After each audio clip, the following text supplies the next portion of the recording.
ಪ್ರೀತಿಯುಳ್ಳವರೇ, ದೇವರು ಯೋನನನ್ನು ಮೀನಿನ ಉದರದಲ್ಲಿ ಹಾಗೂ ಸಮುದ್ರದ ಉದರದಲ್ಲಿ ಹಾಕಿದಂತಹ ಉದ್ದೇಶ ಯೋನನ ಜೀವವನ್ನು ಹಾಗೂ ಜೀವನವನ್ನು ಮುಕ್ತಾಯಗೊಳಿಸುವಂತದ್ದಾಗಿರಲಿಲ್ಲ, ನಾಶ ಪಡಿಸುವಂತದ್ದಾಗಿರಲಿಲ್ಲ, ಹಾಗೂ ಹಾಳು ಮಾಡುವಂತದ್ದಾಗಿರಲಿಲ್ಲ. ಬದಲಾಗಿ ನೀನು ತಾಯಿಯ ಗರ್ಭದಲ್ಲಿಯೇ ಉದರದಲ್ಲಿಯೇ ಒಂದು ಮಹತ್ತರವಾದಂತ ಉದ್ದೇಶಕ್ಕೋಸ್ಕರವಾಗಿ ಕರೆಯಲ್ಪಟ್ಟಿದ್ದಿ ಎಂಬುವಂತದನ್ನ ತಿಳಿಸುವಂತದ್ದಾಗಿತ್ತು.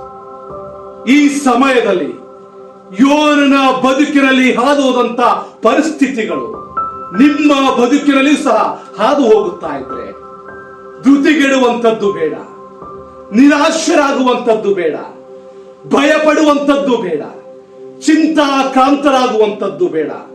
ಬದಲಾಗಿ ಸಂದಿಗ್ಧ ಪರಿಸ್ಥಿತಿಯಿಂದ ಯೋನನ್ನ ಬಿಡುಗಡೆಗೊಳಿಸಿ ಒಂದು ಮಹತ್ತರವಾದಂತ ಕಾರ್ಯಕ್ಕೋಸ್ಕರವಾಗಿ ಉಪಯೋಗ ಮಾಡಿಕೊಂಡಂತ ದೇವರು ನಿಮ್ಮನ್ನೂ ಕೂಡ ಎಲ್ಲ ಸಂದಿಗ್ಧ ಪರಿಸ್ಥಿತಿಗಳಿಂದ ಬಿಡುಗಡೆಗೊಳಿಸಿ ನಿಮ್ಮನ್ನೂ ಸಹ ಒಂದು ಮಹತ್ತರವಾದಂತ ಉದ್ದೇಶಕ್ಕೋಸ್ಕರವಾಗಿ ಉಪಯೋಗ ಮಾಡಿಕೊಳ್ಳುತ್ತಾನೆ.